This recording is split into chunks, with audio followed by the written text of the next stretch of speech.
Good to see you guys. Happy holidays. There's quite a few people who have signed up who are going to listen to the recording later. So I want to acknowledge all of you who are listening later. Happy holidays to you. So I decided to talk about how to feel good all the time. And I got a lot out of doing this. I'm glad I did this. Maybe I'll write a whole training about it someday.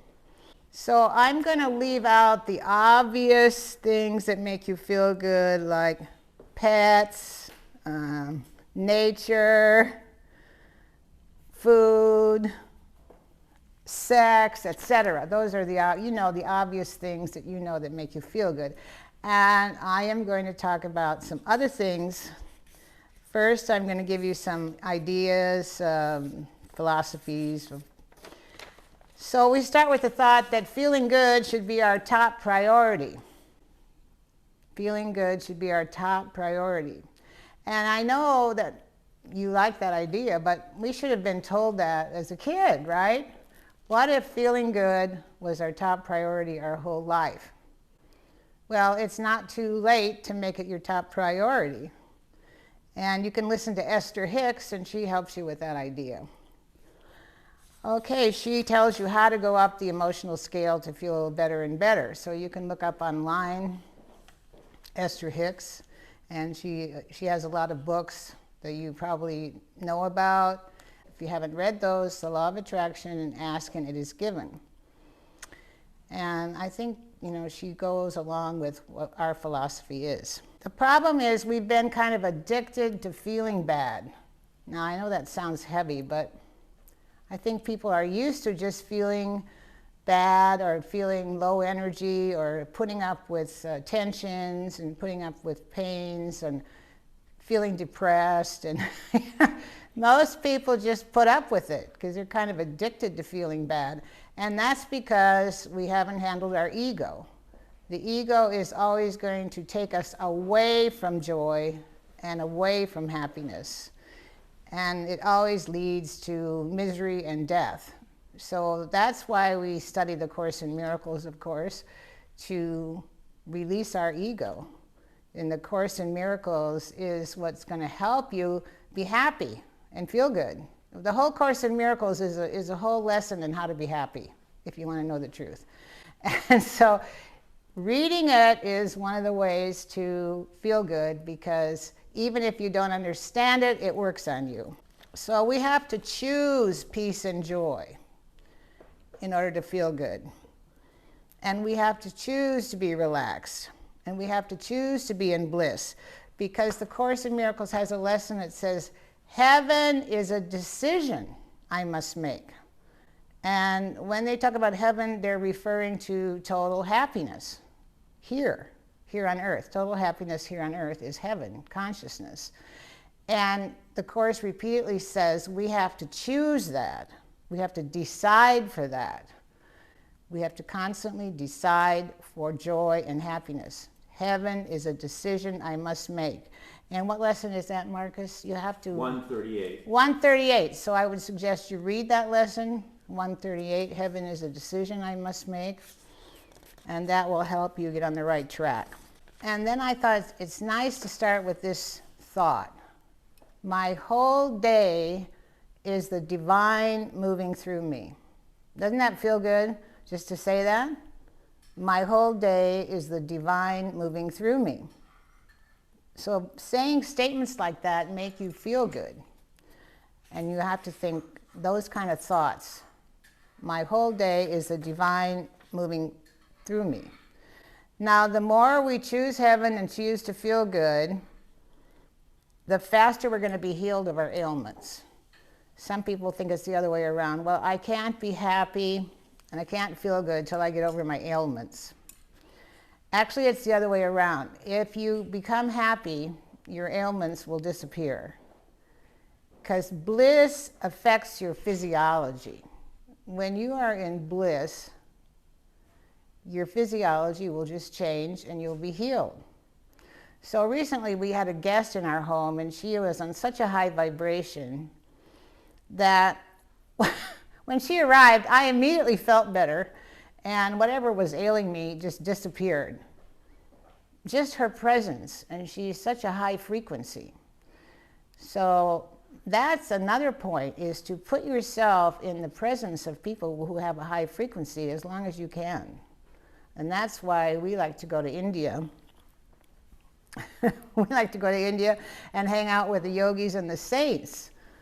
It's called the principle of right association.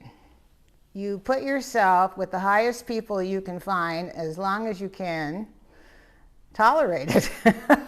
I know with Babaji, we could only take him in some small doses. There was so much bliss. We weren't even used to it.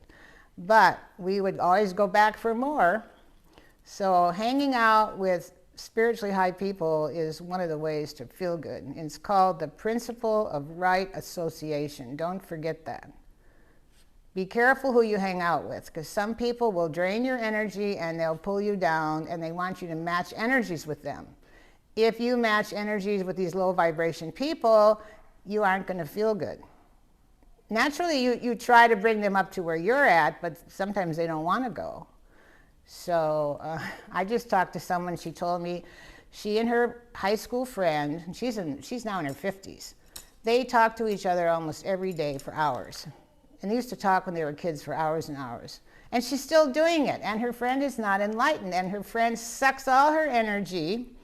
And then she feels drained after talking to her. And I said, well, why are you doing that? And she said, oh, I said, maybe you need to move on from that person. Oh, no, I can't do that. I can't do that because she's my friend all my life. I say, well, okay then. Take responsibility to get this woman enlightened so you can hang out with her. Send her for a rebirthing or something. Don't keep draining yourself on the phone with this person who's your so-called best friend. Yeah. Hey, Kathy, the dogs are barking next door. Yeah, we have this little problem. We have noisy neighbors. And but it's funny, isn't it? He's been better, but on weekends he goes wild. So. Okay, the next thing to do to feel good is to celebrate life as often as you can. Like, I like to celebrate when I complete something, for example. I love to complete things. I love to get things done. And how about celebrating everything? So all of life becomes a celebration. That's a high thought. Now, some people, they go crazy when they're ending a relationship and they're stuck for a couple years recovering. Well, what if you celebrated that it was over? Because maybe it was dragging you down. And so you could celebrate, wow, I'm going to celebrate my divorce. I'm going to celebrate the end of this relationship. You know, maybe you're finally divorcing your mother and father. Most people marry their mother and father the first time around. And so they should celebrate that they're leaving this relationship, which is no longer good for them.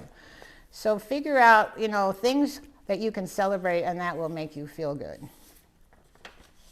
Of course, what we recommend is linking up with the dream team. These are the masters we work with, Babaji and Jesus of the Course in Miracles, and the Divine Mother, who also includes Amaji. You know, if you have the dream team to support you, you're going to feel good. You're going to feel safe. You're going to feel protected. You're going to feel like you're loved. You're going to feel a lot of good things. So the dream team is one way to feel really good. And you want to honor them. I mean, we have altars in every room to the dream team. And so we're always feeling their presence, noticing them, paying attention to them. And the altars make us feel good. Now, some people have a subconscious thought, and I think I used to have this, that something is going to go wrong. I don't go around thinking that consciously, but in my breath work during the pandemic, which I did every week, by the way, and I kind of talked to Babaji and breathed every week and did these kind of special rebirthings, I found out some deep fears I had, like something is going to go wrong was a deep fear I had. Now, that's no fun. So I was really glad that I uncovered that fear. And then I started to say, well, everything's going to be all right. Everything's going to turn out good. You know, and that felt so much better to say that. Everything's going to be all right. Everything's going to turn out good. But most people have this thought, something bad's going to happen sooner or later. The shit's going to hit the fan. So that doesn't make you feel good to have that fear. So then I started saying, only good things happen to me. Now, that is a new thought I had the last month or so. Imagine that. I could have had that thought all my life and I didn't. So there's a couple things that happened last month that I didn't like, but it's getting better and better by me saying that. Only good things happen to me. And that thought makes me feel good. So one has to get the right thoughts, obviously, to feel good. And another thought I had that made me feel good is that anything unlike the joy of God can now be lovingly released. Anything like the joy of God can now be lovingly released. It's another good thought I had. And I was giving Marcus a session yesterday, and he said, everything besides the joy of God is meaningless. I thought, wow, that's interesting. That's really the truth. Anything that's not the joy of God is meaningless in your life. So the joy of God is always there. We're just not, tapped into it. So here's another affirmation I came up with in my rebirthings. I stay in the dimension of my perfection. I stay in the dimension of my perfection. And that was important for me because my personal lie used to be I'm not perfect. And no, you would be surprised how much trouble I had letting go of that, because in the church dogma they said you should not be perfect. It's blasphemy. And as a kid, I remember that being drilled into me.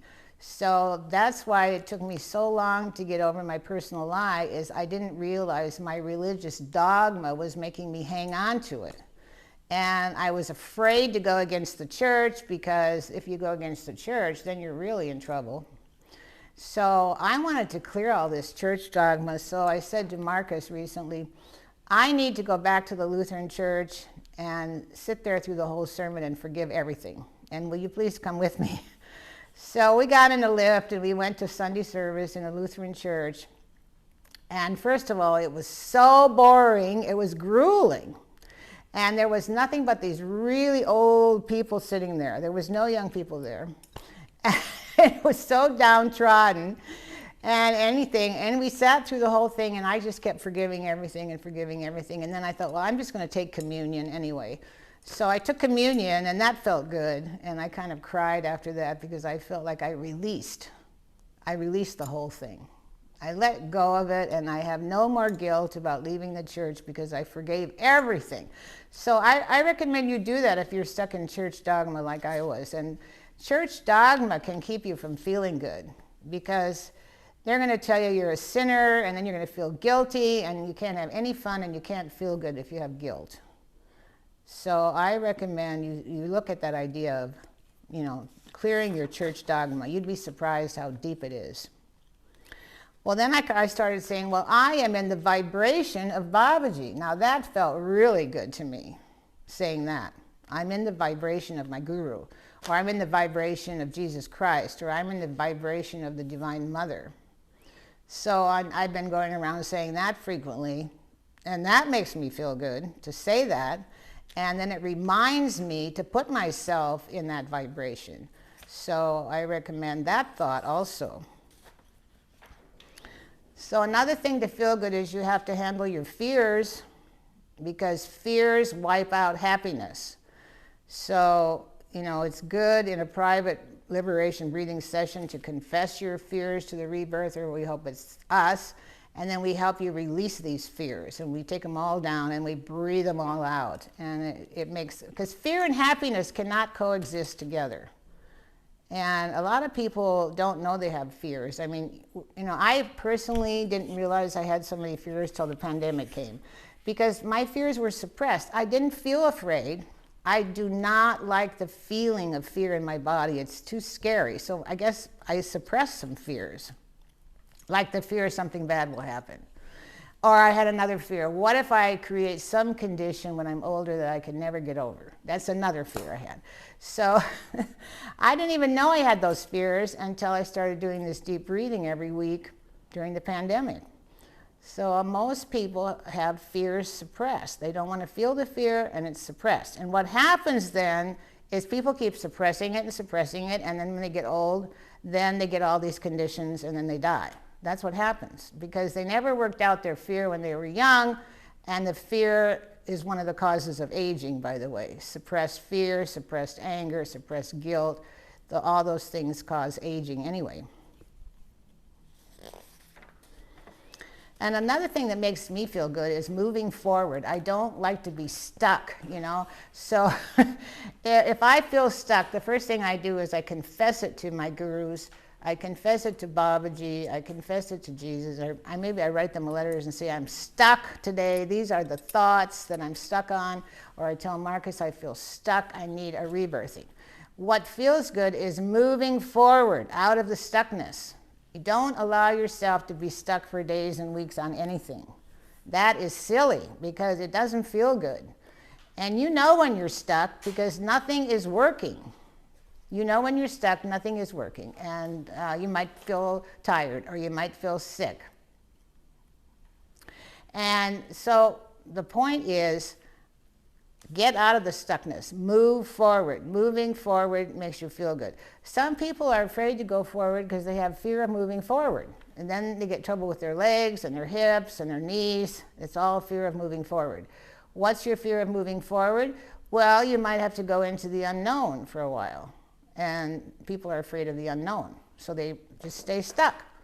And that doesn't feel good.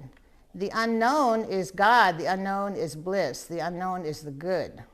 So every time I have gone to a higher level, I said to myself, why was I afraid of this? It's so much more fun. It's so much easier. It feels so much better. Why was I afraid to jump this level? And once I jumped it, I felt so much better. So I'm recommending you keep moving forward, advancing, and Babaji would say, advance.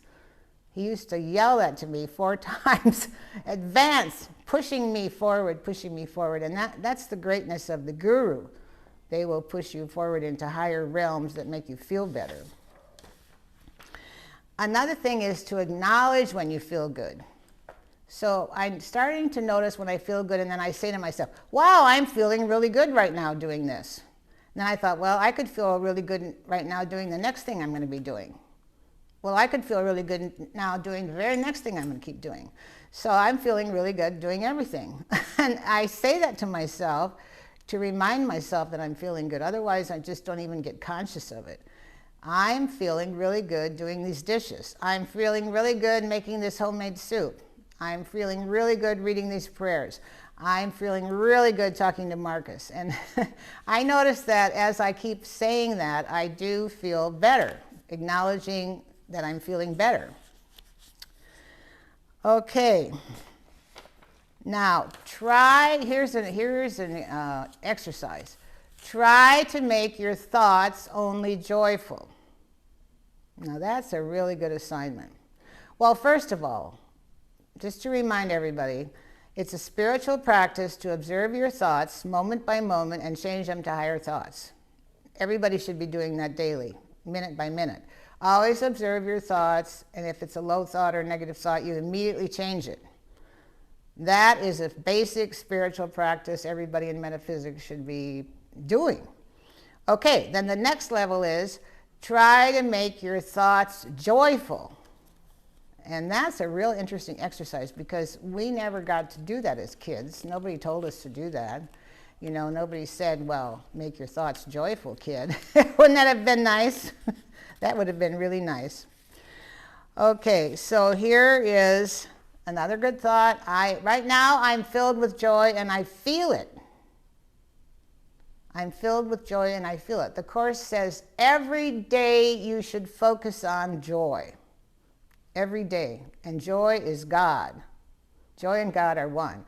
So every day you focus on joy, and that is going to make you feel good, obviously. So this means you find out what makes you joyful, and you do that. You do the things that make you joyful. Now, there's some tasks you have to do you might not like, but let's say ironing or whatever. So don't stand there and do it and hate it. Start liking it, or if you can't, then find somebody else to do it and pay them to do it. Don't sit there and do stuff that you hate to do. Change your attitude and enjoy doing it. And if you just can't do that, find somebody else to do it. So I found that I could change my attitude about ironing. I got a steamer. Solved my problem. I love steamers. They're so easy and so much better than ironing. I even learned to like ironing, by the way. I considered it a meditation. But then I got a steamer, and now it's really enjoyable, and it's really easy to do that, the clothes. I actually like it. Now, we always thought we had to do something to get joy. What do I have to do to get the joy? What do I have to do? But actually, we need to remove something to get the joy, because joy is always there in us. We were born with joy. God is joy. We were born as part of God. So the joy is always there. What we have to do is remove what's blocking the joy. It's the opposite. You don't have to do something to get joy. You have to remove something to get joy. And usually you have to remove fear, guilt, and anger. That's what blocks the joy. Oh, another thing is letting things go. Letting things go. You know, don't hang on to upsets. Just drop it, you know, drop it. I remember a long time ago, in the beginning of rebirthing, I never was a jealous person, but my girlfriend went after my boyfriend. I just couldn't believe it. I thought, how could she do that? I would never go after one of my girlfriend's boyfriends. I just couldn't believe it, that she would do such a thing. And I was really upset.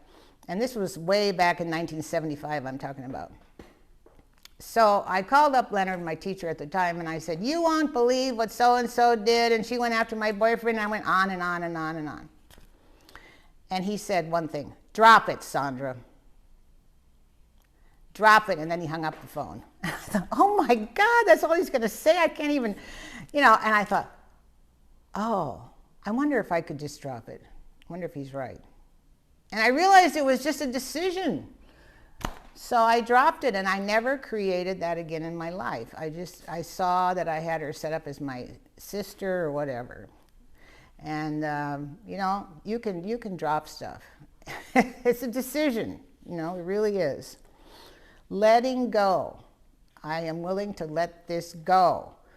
People would leave us and we would be upset for weeks. And then we thought, oh, okay, they can go on to do what the thing is. We should send them love. We send them God's love now when someone leaves. You know, at first we were disappointed, sad, and we would, you know, have this whole period of why and, you know, what did we do wrong? And maybe they just wanted to move on, so they did. And we just let them go, and then we felt good. So another decision I made is from now on, I'm only going to do what is good for me.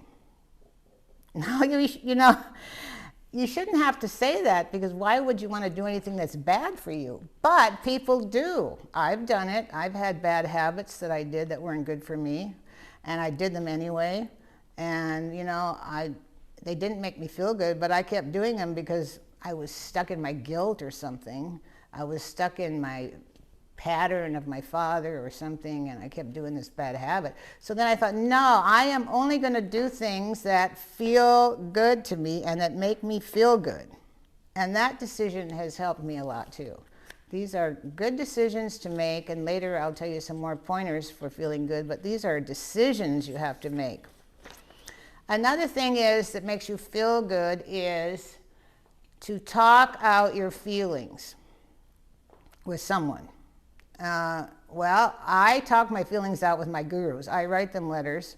You've heard me say this many times.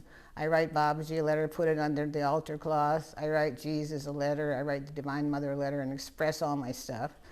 Or at least then I talk to Marcus when I'm not so heavy about it. You know, I don't want to dump all my stuff on him and not make him feel good. So when I do, I don't think he feels good. So I try to get the heavy stuff out with my gurus.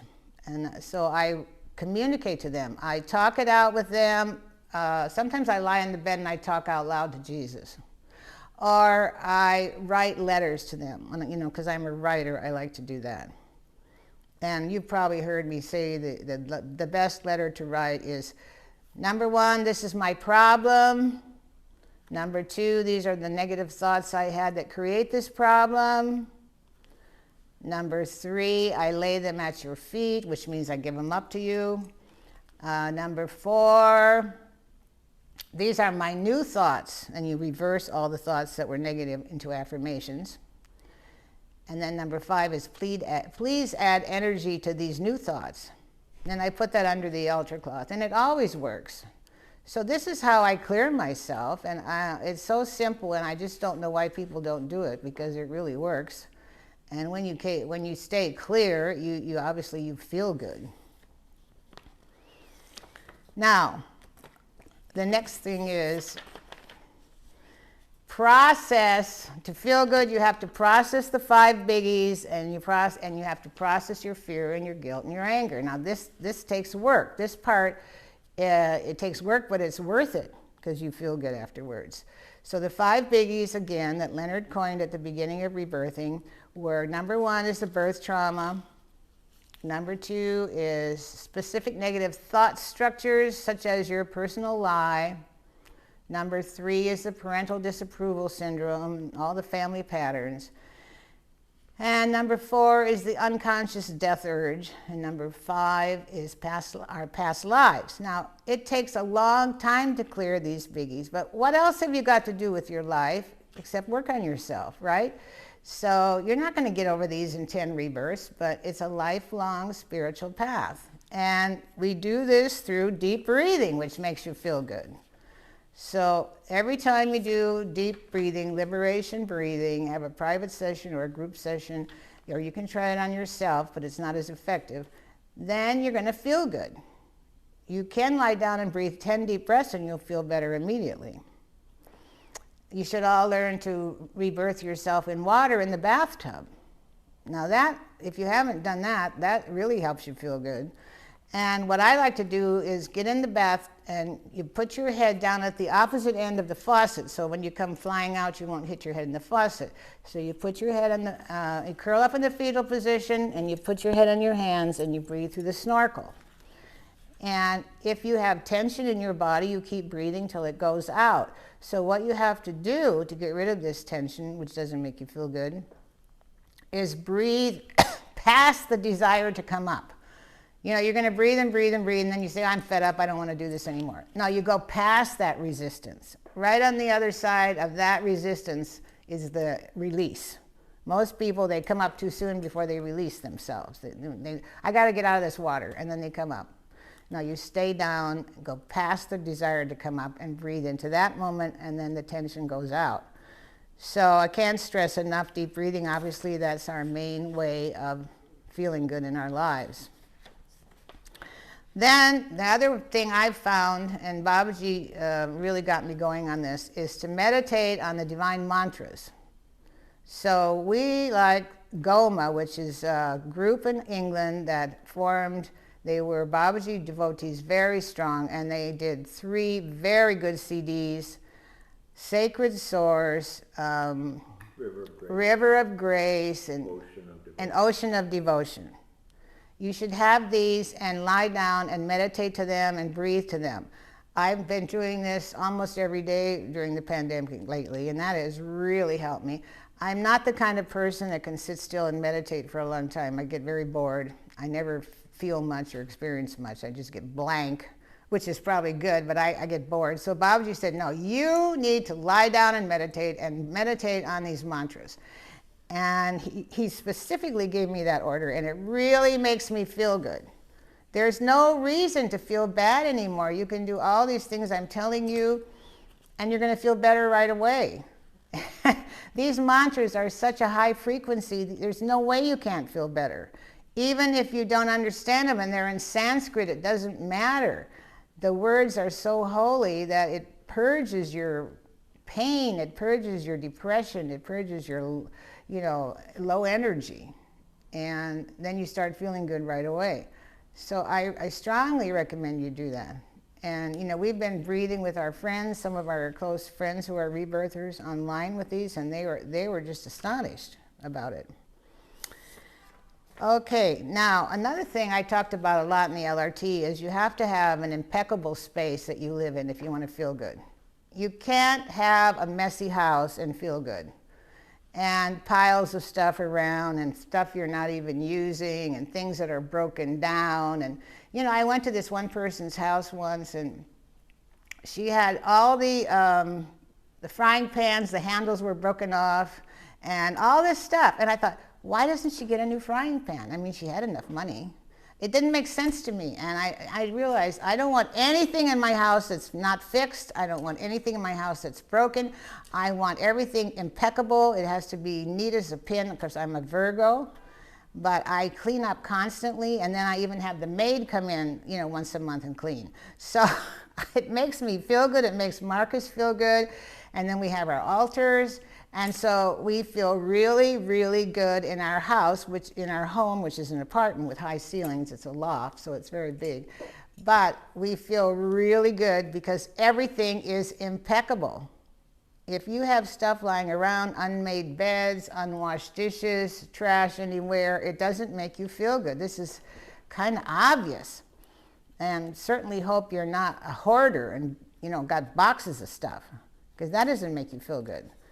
So I was living with this guy once in Hawaii, in Honolulu. And he was actually neater than I was, and I'm a Virgo. And he was like obsessed. You couldn't have one fingerprint on anything, coffee table, nothing. You couldn't even leave one coffee cup in the sink unwashed, never. You know, and he was obsessed. And I thought, I can't handle it. He's too strict. I thought, well, maybe he had rough toilet training. I was trying to analyze his case and I was judging him. And you've probably heard this story in the LRT, but it's funny if you haven't heard it. Finally, I thought, well, criticism kills relationships. I can't criticize him. So I got a brainstorm and I said, I'm going to interview him. So I said, Roger, I want to ask you some questions. We sat on the couch. I said, could you please explain to me your mindset about this? Because I noticed you're a lot neater than I am and I'm having trouble keeping up with you. And he blew me away. He said, Sondra, it's very simple. Prepare every room for God. I thought, wow, that's a higher thought than I had, and I'm going up to your thought. And I did. And he trained me to be absolutely impeccable. I'm so grateful to this guy. And I've been like that ever since. And later on, I had a lot of good results because of that. I was living in Marina del Rey, California, and there was a fire in my apartment building, and I was gone on tour. I didn't know it. So I came home, and the walls in the hall were, you know, like tar, and the paintings had melted into the wall. That's how bad it was. The wreath on my door had melted into my door, and I was very nervous about putting the key in the door and opening up because I thought, wow. I said, Babaji, I don't care about my furniture, but I just hope my sacred art has not been ruined. I opened the door. There was not one speck of dust, of soot in my apartment. And everyone else in the whole building, their apartments were destroyed. Now you explain that. Theoretically impossible, right? No, it's because I was impeccable and I had altars in every room and the altars protected it and not even soot entered my apartment. Not one thing was damaged at all. Well, the building was even condemned and I had to move. But can you imagine not one thing of mine was ruined? And that's because this guy trained me to be impeccable. So if you haven't done that, think about it because it makes you feel really good to live in an impeccable place. And you know, you got to look good, smell good, and feel good. So are you dressing also for success? You know, I took a course on dressing for success, which makes you feel good. And we had to bring outfits. And we had to bring 3 outfits. One for applying for a job, what would you wear? One for going home to meet your boyfriend's parents for the first time. And one for dining out and celebrating or something. Then we had to stand in front of the class and they would rate us and put us in categories and they, you know, the class was tough. They were very tough. And people would critique your arrangement of your clothes and your jewelry and your colors and everything and your hair. Okay, so I got up there and he was putting everybody in these different categories and he got me up there and he said, Sondra Ray, you're in a category all by yourself, but do something with your hair. And he was right. My hair had no shape because before that I had lost my hair when I got divorced, and I was so obsessed with keeping it that I had it long and kind of curly with no shape. And he was right. Well, anyway, about 2 months later I went to India and I shaved my head. So I wrote back to him. I said, "Dear sir, thank you so much for your wonderful seminar." And I did something with my hair. I shaved my head. So anyway, and it grew back really nice and healthy, by the way. Okay, another secret for feeling good is staying in present time. You have to learn this because most people are dwelling on the past or worried about the future. And they're not in the present moment. You know, there's a lot of books, Be Here Now, and other books that are about this topic you can read. The Power of Now, and Be Here Now and The Power of Now. So if you have trouble staying in present time, you probably should read those books. But think about it. Are you enjoying this moment? In this moment, you're safe, you're alive, you feel good. If you start worrying about the past, worrying about the future, or, you know, being guilty about the past, you're not going to feel good. It's very simple. So stay in present time. And keep letting go of anything that is not joy. Okay, so now, things that will make you feel good. I told you, prepare every room for God and dress up. Now, dress well. So if you put on something and you look in the mirror and you don't like it, give it away to the Salvation Army, please. Don't wear something that doesn't make you feel good.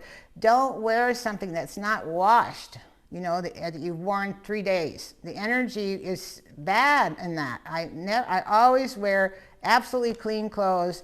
They've either been to the dry cleaner or they've been washed. You know, I never wear the same thing without washing it in between, because the energy, you know, it doesn't make you feel good to have this energy you've had the day before, you know. And also, I recommend, if you really want to know one of my secrets, you take 2 showers a day. This gives you good energy, makes you feel good. In India, we do 2 baths a day. We do one early in the morning in the river, and we do one in the afternoon. You can't go back in the temple till you've bathed the energy from the morning out of your aura. So I like to adopt this. Marcus can tell you, I take 2 showers a day usually. And this keeps my energy high, and this makes me feel good. So this is just one of my little secrets. I try to dress up. Well, I live with an artist, so I like to look good. I wear jewelry at home. And, you know, when I go to the supermarket, everybody's complimenting me. Not that I need that. I don't care. I'm just doing that for myself. So I feel good. But in the supermarket, they aren't used to seeing people with jewelry and nice clothes, you know. And I love to dress up like that. Even at home, I do it.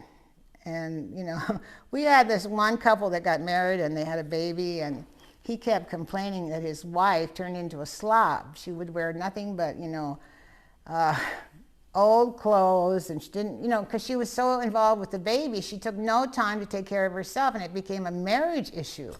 She just wasn't looking good, and he didn't get turned on to her anymore, and he was really disappointed that she became sloppy and didn't take care of herself. Don't be like that. If you dress up, you're going to feel good.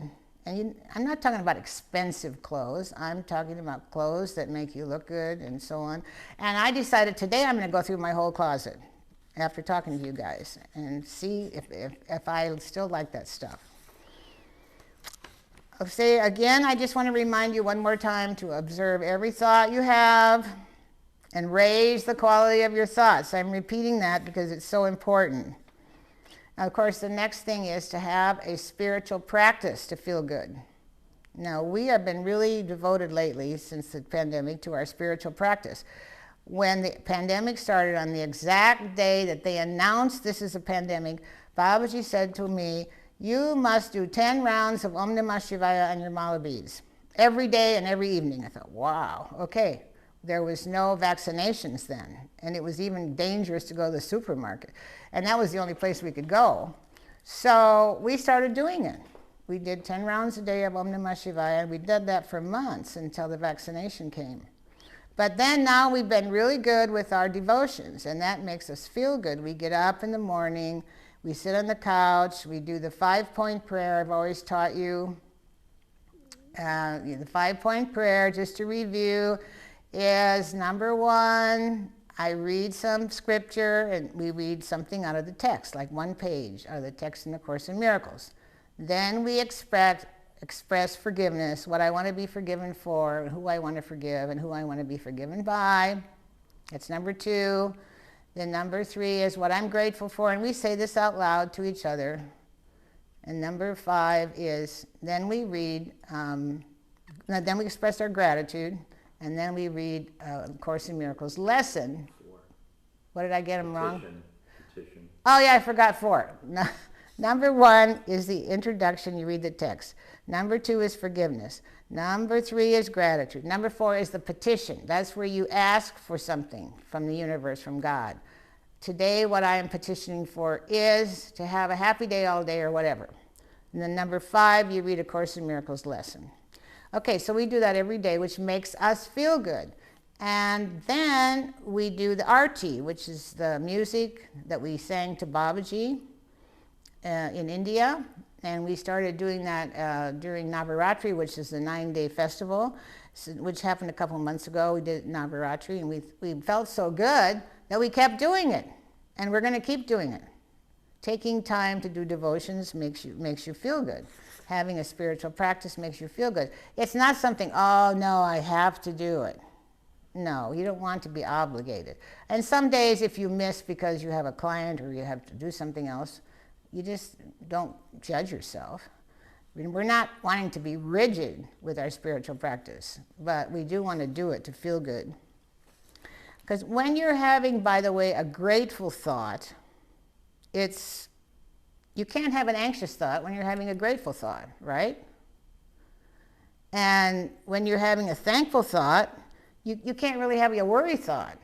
So you want to have grateful thoughts and thankful thoughts, and the best thing to do is to have a gratitude journal. And you want to show him mine, Marcus? Yes. And when you write in a gratitude journal, it makes you feel good and it makes you prosper. Because gratitude attracts success, okay? Now I'm going to show you that you want to get a nice book. This one's got a beautiful leather cover. This is my gratitude journal. Okay, and got it upside down. Okay, you'll see I've got all these writings in here. On this page, I write the things I'm grateful for right now.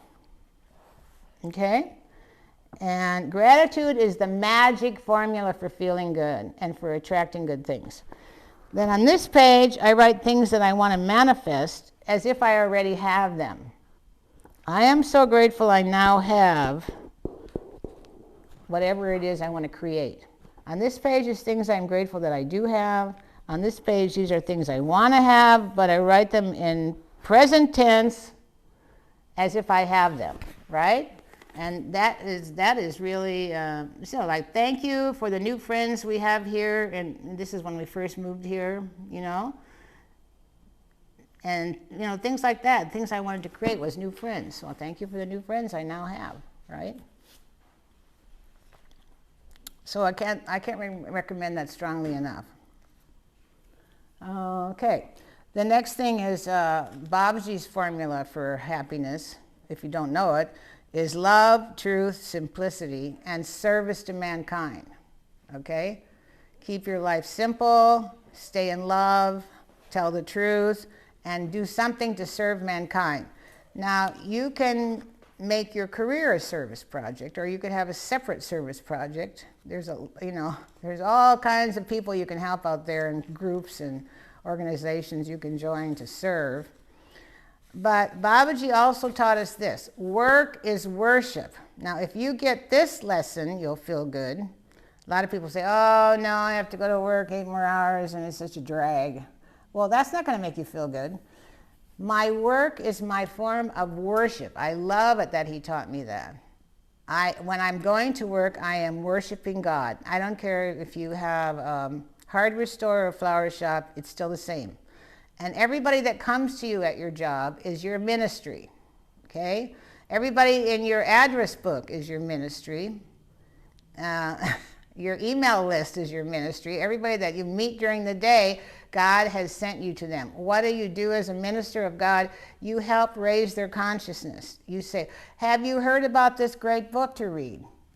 Oh, how about changing that thought to a higher thought? You know, when I go out with people who aren't enlightened, sometimes I end up in groups and they're sitting around with all their negative thoughts. I invite them to change the thoughts on the spot, you know, and so that we can have a higher frequency. They're my ministry, and my job is to help them become enlightened. So service is one of the keys to feeling good. Another attitude you want to have to feel good is that life itself is an ashram. Life, you know, an ashram is a place you go to get enlightened.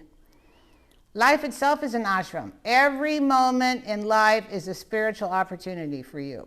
Every moment, every single thing that happens to you is an opportunity to grow spiritually. And if you see it that way, you're going to feel good. If you say, oh no, this terrible thing happened.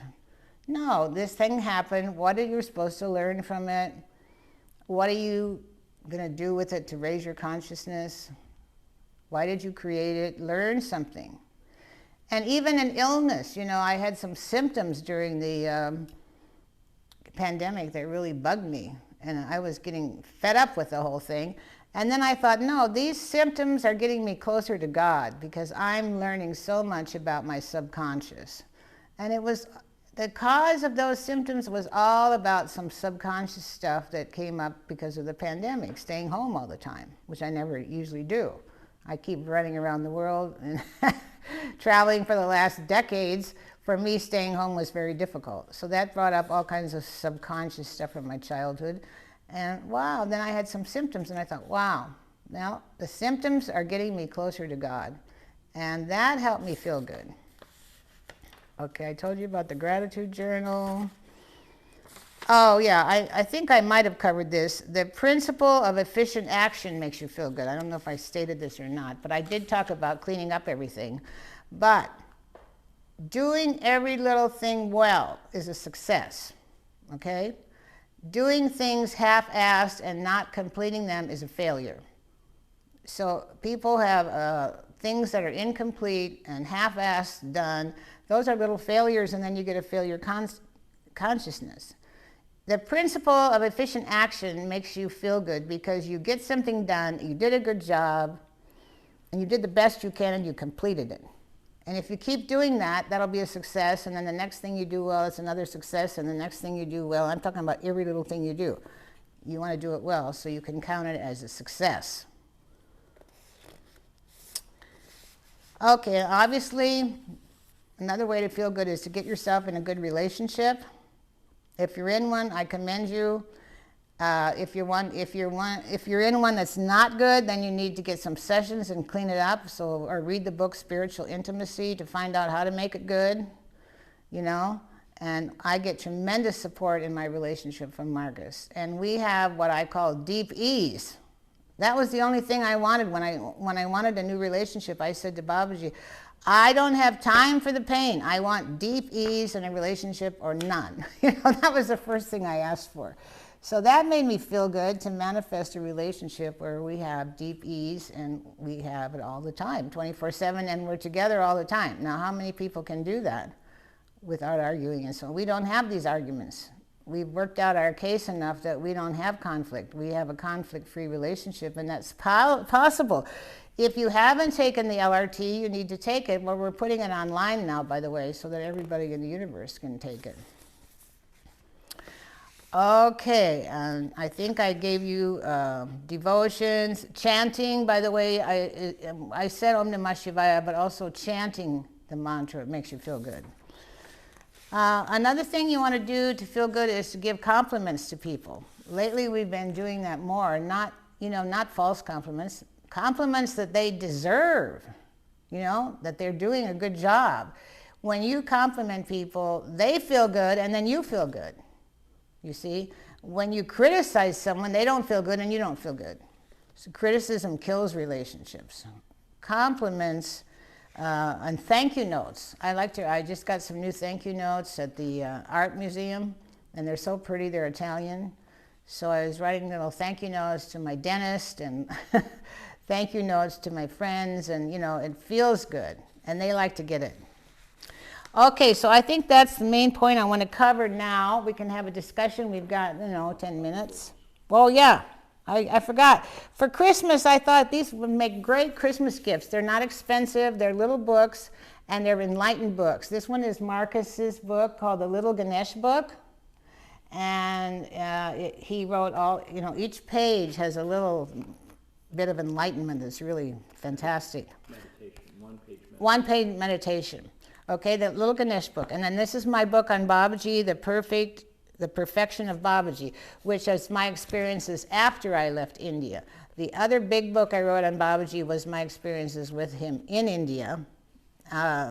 But these two little books would make nice Christmas presents for people, and they're not expensive. And you're giving something of tremendous value, something that's lasting instead of some, present that they might not even like. Your taste might not be their taste, but now you're giving something that's inexpensive, worth a lot, tremendous value. And then the other thing I wanted to talk about, and I really hope you're interested in this, is we are next weekend doing the Miracle Consciousness training. And I want to talk to you about that before we close. Okay, the Miracle Consciousness training happens to be one of our favorite trainings because we work with the Dream Team. We talk about the Dream Team. We explain what it's like to link yourself with a Dream Team. We cover the teachings of Amaji. We cover the teachings of Babaji. We cover the Course in Miracles. And we get 3 breathing sessions on top of that. And the new thing, the reason that I wanted to reactivate this training now is I've learned some new things how to attract miracles recently, and I'm going to be sharing those in the training. So that will be, even though you've taken this training, there's going to be new material. I am much more into attracting miracles than I used to be, so I've learned a lot about that during the pandemic. So I suggest you try to make it, tell your friends. I mean, you'll really clear a lot of stuff, and you're going to feel really good after this training. It's 8 modules, but they'll be recorded, so if you miss any, you can listen later. Marcus has said it's 8 modules, but they'll be recorded, so if you can't show up for one, you can get them later.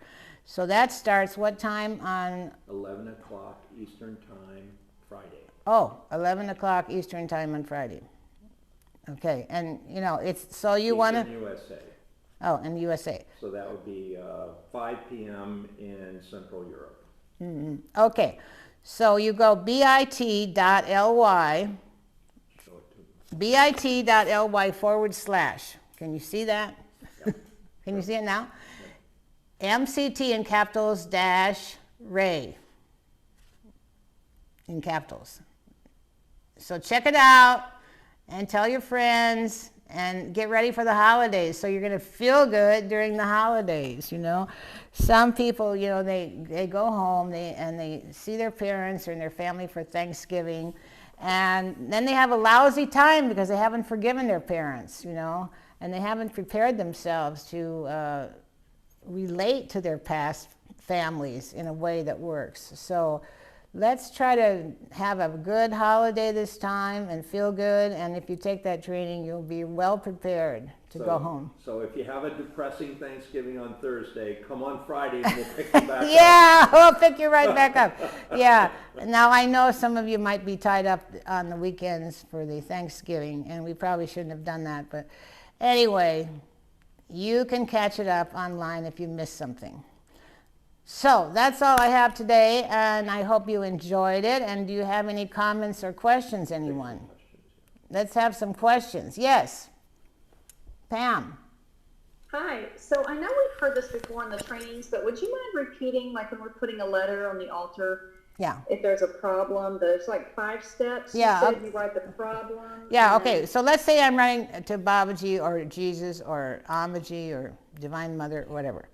Dear Babaji, number 1, this is my problem. You state it in 1 sentence. I am having pain in my neck continuously, or whatever. You only, I'm glad you asked this because you only work on 1 problem per letter. Otherwise, it's too confusing. You don't list all your problems. 1 problem per letter. So thank you for asking that.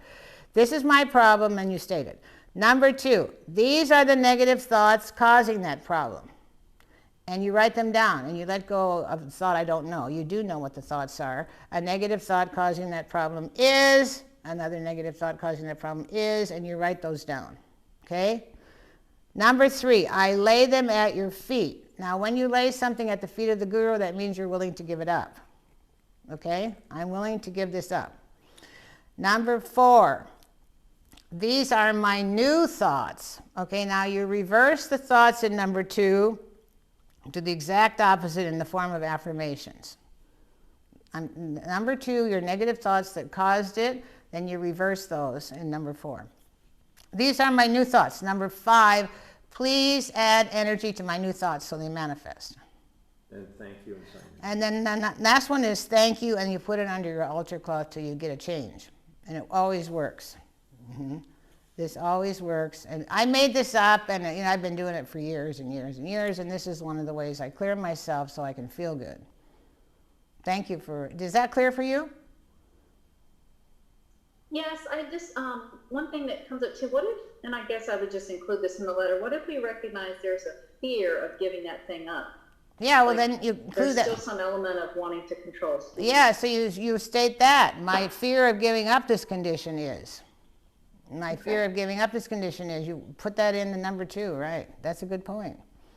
And we do have fears about giving up our case because we're afraid of bliss, we're afraid of our power, and we're afraid to move forward. And so you're right. We do have fears about giving up our case, and that is something you need to address. Okay, anybody else have a question or a comment? We got about 2 minutes. Marcus, you want to say anything? Yeah, well, your main purpose in life is to feel good. Right. And that will solve everything else. And we have kind of a funny saying, we're feeling good even though all this other stuff's going on. Yeah. So right. So don't give the externals so much importance. Yeah, one of my ministers in LA had this speech, and I got out of it, I shouldn't be affected by the external, and I thought, what a great assignment for myself. Okay, I wonder if I could go through a whole year and not be affected by the external. So I made that a goal. Every day I tried not to be affected by the external. And I flunked a lot of times. Sometimes things just bothered me and I noticed it. But by going through that, I got more and more and more skilled at not being affected by the external. I don't want to be upset about anything anymore, right? I don't want anything to upset me anymore, and the external cannot ruin my happiness. I no longer am affected by the external. The external is not going to ruin my happiness. I'm going to stay feeling good even though this stuff is happening out there, right? So that's what I'm going to leave you with, and I think that will make you... Tell them about our laughter yoga? Oh, that's right, and I had that in here. I forgot. I thought I meant that. Yeah, thank you. That's what I forgot. Yeah, our friend turned us on to a new thing called laughter yoga, and it's really, really fun, and it makes you feel good, and it's free. And Marcus, can you tell them how to go on that? Yeah, if anybody wants to know about it, just send us an email. Tell them, I want to know about laughter yoga, and I'll send you the links and how to do it. Yeah, it's at 9 o'clock Eastern time every night. 9 o'clock Eastern time every night. This Indian guru, he created laughter yoga, and he does stuff that makes you laugh and laugh and laugh, and all you do is laugh and laugh for 30 minutes. Yeah, we'll end with that. Thank God you remembered that.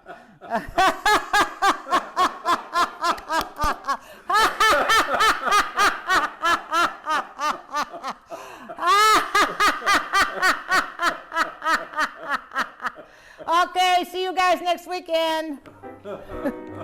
Bye-bye.